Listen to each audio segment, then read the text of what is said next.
Fala galera, beleza? Aqui é o Felipe e bem-vindos a mais um episódio do nosso podcast Vida com IA, o podcast que a gente fala sobre inteligência artificial de uma forma mais simples.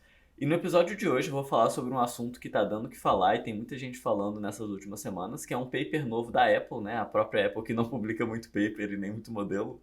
Eles publicaram um paper bem interessante que é o Illusion of Thinking, né? Que é a ilusão do pensamento, a ilusão do raciocínio desses Large Language Models, esses Large Reward Models.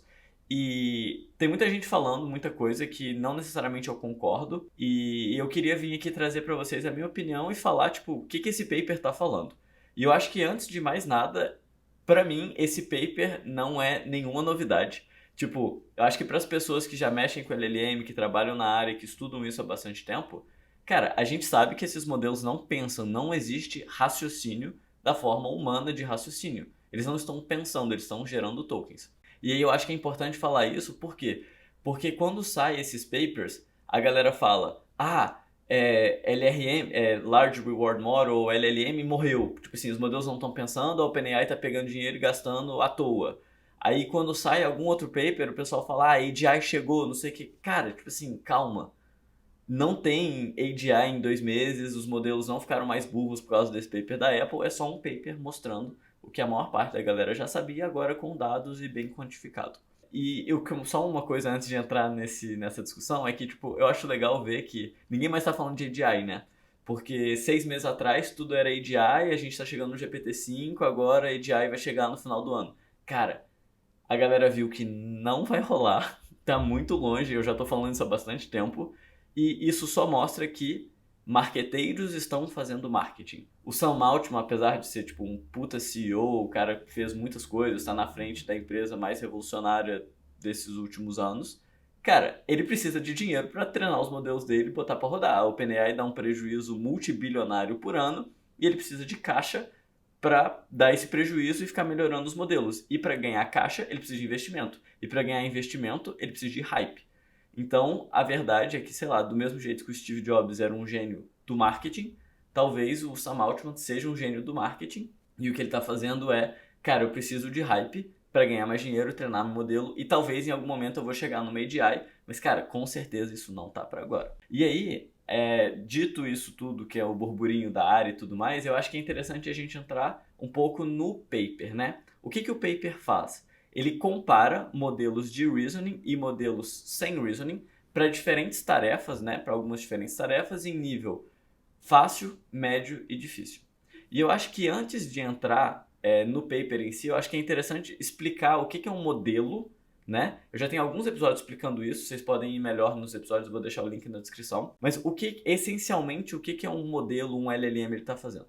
Ele é treinado de duas maneiras diferentes, né? Essencialmente, o pré-treinamento e o pós-treinamento, onde o pré-treinamento, o que ele faz? Ele lê a internet. Então ele está basicamente lendo a internet inteira de um jeito que ele faz autocomplete. Então, imagina que tem um texto na Wikipédia, ele pega as 3 primeiras palavras e ele prevê a quarta, prevê a quinta, prevê a sexta, prevê a sétima, a partir do contexto passado que ele tem. Então ele está lendo a internet. Isso é o pré-treinamento. Ele está aprendendo o hard knowledge, né, que é o conhecimento bruto que a gente tem lá na internet. E aí depois, na segunda fase de treinamento, a gente tem o pós-treinamento, que ele vai refinar esse aprendizado e conseguir seguir instruções. Então, se a gente quer que o modelo siga instruções dessa forma, é no pós-treinamento que a gente vai fazer. E, por exemplo, essa parte de reasoning, que a galera agora está chamando de LRM, que são os Large Reward Models, são os grandes modelos de recompensa, é uma forma específica de aprendizado que força o modelo a raciocinar, entre muitas aspas, porque, na verdade, o que está fazendo é quebre o problema em passos muito menores, resolva esses passos menores, pense, né, gere possibilidades diferentes e com isso você chegará melhor à resposta. Isso era a hipótese que a galera tinha e claramente isso está funcionando, porque esses modelos que podem gerar mais tokens, eles estão tendo resultados melhores em alguns benchmarks, mais notavelmente de matemática, de computação e tudo mais. Então, beleza. O modelo ele foi treinado para gerar tokens. O que é esse negócio de gerar token? Basicamente, você dá o seu prompt na entrada, né, que é a pergunta que você está fazendo. Você fala assim, ChatGPT, o que aconteceu no 7 de setembro de sei lá qual ano? Aí ele vai pensar 7 de setembro, poxa, deve ter sido alguma data importante, vou procurar aqui na internet, 7 de setembro, aí vai ver, isso aqui foi, sei lá, a independência do Brasil.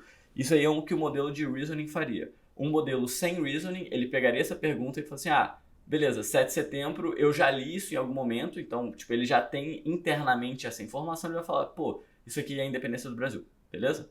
No máximo, ele vai ver, será que o ano tá certo? Tipo, será que esse foi o ano da independência? Então, esse é o dia da independência, mas não necessariamente foi nesse ano. Então, internamente, de alguma forma, os modelos vão se perguntar isso, só que o modelo de reasoning ele vai quebrar o problema em subproblemas muito menores, enquanto o modelo sem reasoning ele já vai tender a dar a resposta um pouco mais diretamente. O que faz com que, na prática, o modelo de reasoning ele precise de muito mais tokens para gerar uma mesma resposta, mas espera-se que essa resposta seja mais acurada porque o modelo gastou um pouco mais de tempo pensando. E aí esse é um ponto bem interessante do paper, porque eles mostram que não necessariamente. E aí agora eu vou entrar um pouco no paper para mostrar para vocês as imagens que eles mostram, as comparações que eles fizeram, né? Então vamos lá. Esse aqui é o paper da Apple, né? The Illusion of Thinking, Understanding the Strengths and Limitations of Reasoning Models via the Lens of Problem Complexity. Então o que está falando aqui? A ilusão do pensamento, né, do raciocínio. Vamos entender os poderes e as limitações desses modelos de reasoning, né, utilizando a complexidade, né, a visão da complexidade dos problemas. E aí, essencialmente, o que eles fizeram? Aqui tem uma imagenzinha bonitinha, mas basicamente o que eles fizeram é que eles pegaram 4 problemas diferentes, né? Essa torre de Hanoi, eles pegaram o problema de ficar cruzando o rio, tem alguns... Aqui, ó. Eles pegaram o problema da torre de Hanoi, que é, você tem essa torrezinha e você quer jogar ela pro outro lado. Checkers jumping, que você fica pulando com as bolinhas. River crossing, que você quer atravessar o rio.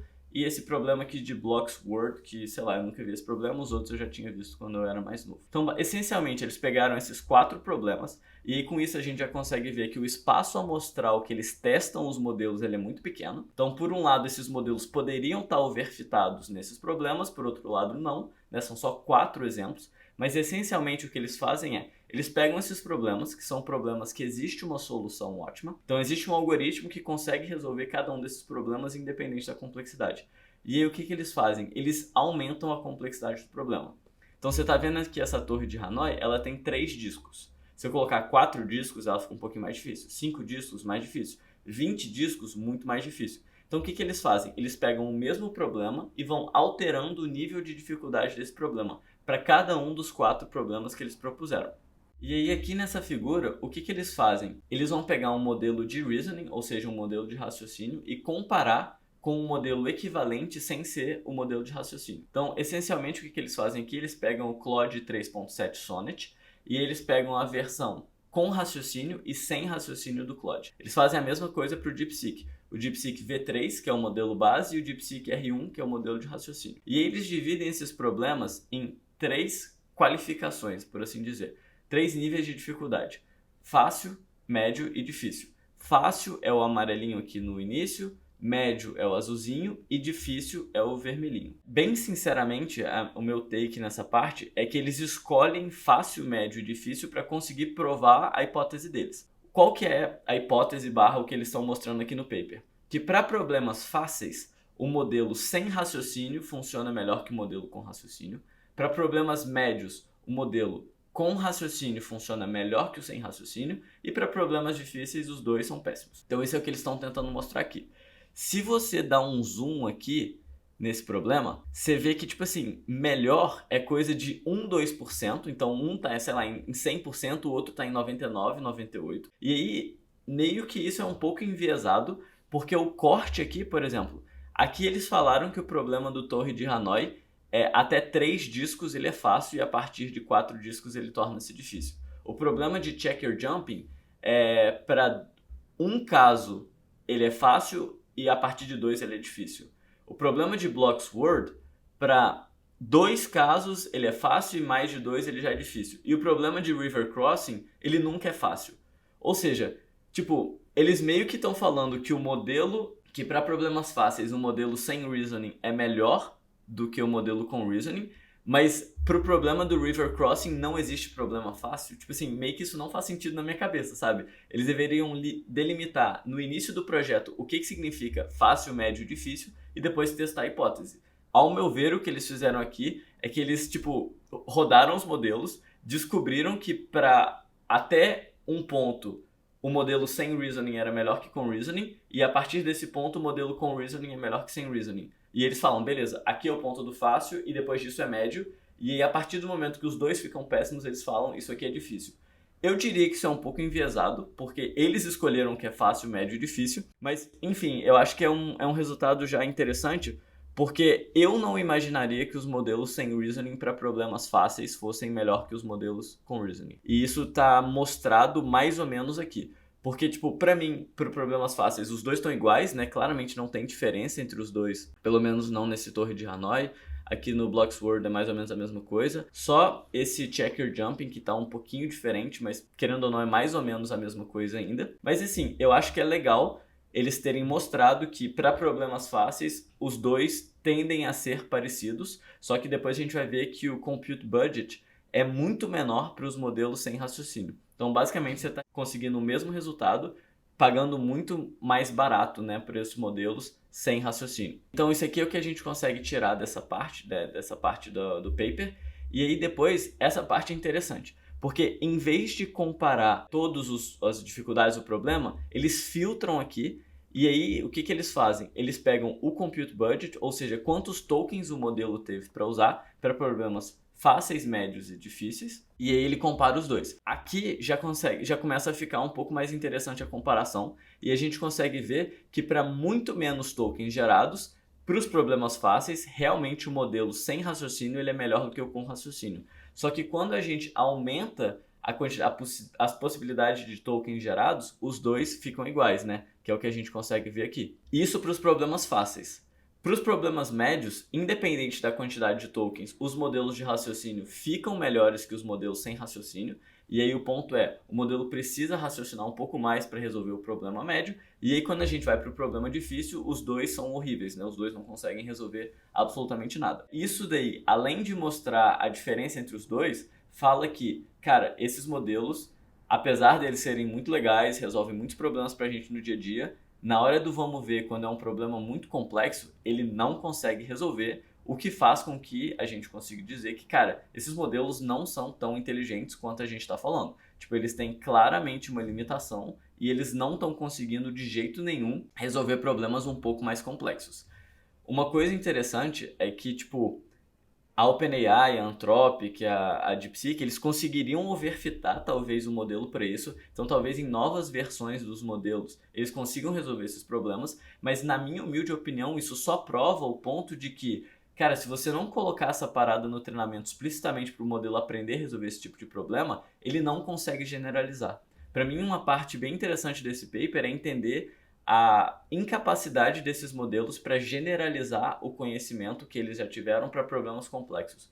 Porque o fato dele conseguir resolver o Torre de Hanoi para um caso simples, mais ou menos para um caso médio e não conseguir para um caso difícil, ele não entendeu o algoritmo do Torre de Hanoi. 2, ele não aprendeu a resolver o problema.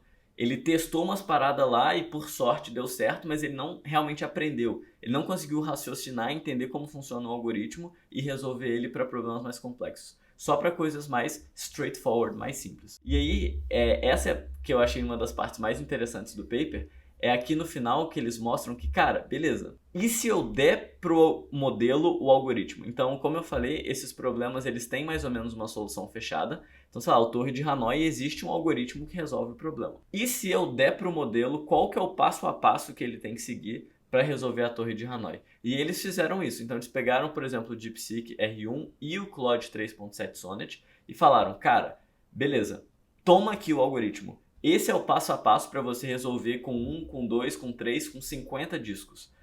Tenta seguir ele. E aí eles mostram nesse gráfico aqui que, dando ou não o algoritmo para o modelo, ele tem mais ou menos a mesma performance. E a gente vê aqui que até sem dar o algoritmo para o modelo, ele tem uma performance melhor para 8 discos. Isso faz com que, o modelo tentou seguir o algoritmo, e ele não conseguiu, e aí ele foi um pouquinho pior. Isso é engraçado, né? só está mostrando que os modelos não estão conseguindo seguir instruções muito complexas, mesmo quando essas instruções estão claras, é um algoritmo a ser seguido, ele não conseguiu seguir esse algoritmo, mesmo sendo um modelo de reasoning, né? Achei essa parte bem interessante. Depois eles falam das limitações, né? Eles falam que, cara, isso daqui é um ambiente de quebra-cabeças, é um ambiente de 4 quebra-cabeças, eu não posso falar que esse é o resultado para tudo. A gente está usando APIs black boxes aqui, mas o nosso resultado é esse. Eles falam aqui na conclusão, olha, para problemas fáceis, sem raciocínio ficou melhor que com raciocínio.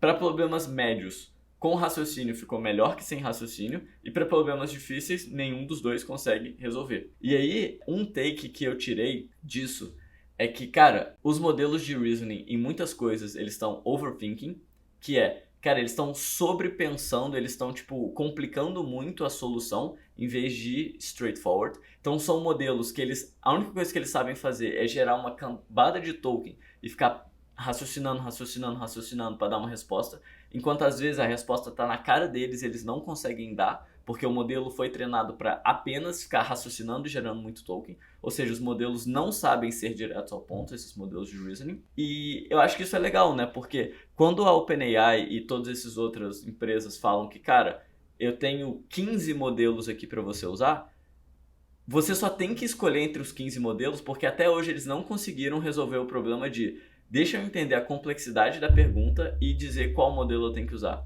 Eles jogam isso para o usuário. Eles falam, cara, o O3 ele funciona melhor nisso, o O3 Pro nisso, o 4O nisso, o O4 Mini nisso, o O4 Mini High nisso, e aí você tem que escolher.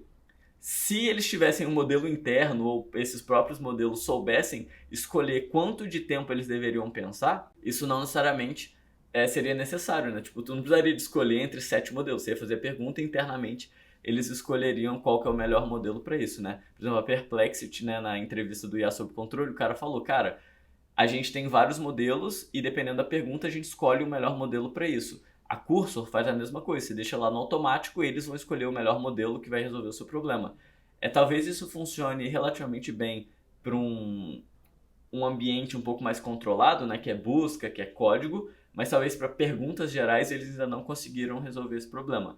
E teoricamente a ideia do GPT-5 era isso, né? One model to rule them all. Que é, cara, eu vou ter um modelo aqui que vai conseguir saber se ele tem que raciocinar, se ele não tem que raciocinar, se ele tem que gerar imagem, se ele tem que procurar na internet.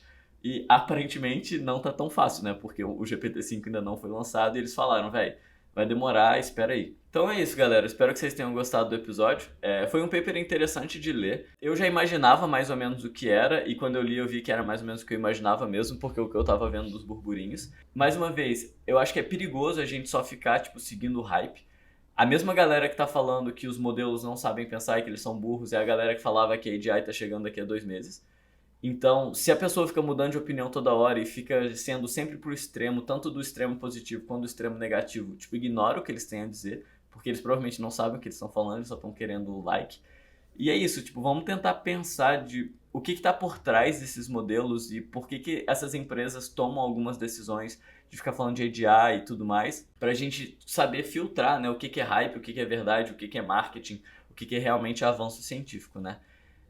Espero que vocês tenham gostado. Também queria divulgar meu curso, né? A gente está finalizando o primeiro módulo de Deep Learning, indo desde o início, né? Ensinando a matemática do Deep Learning, programação em Python, para quem não sabe tão bem, indo lá desde o início o que é uma MLP, como que ela é treinada, como que a gente otimiza, quais são as funções de ativação, quais são as camadas de normalização, o que é um espaço de embedding, e a partir do mês que vem a gente já vai entrar em NLP.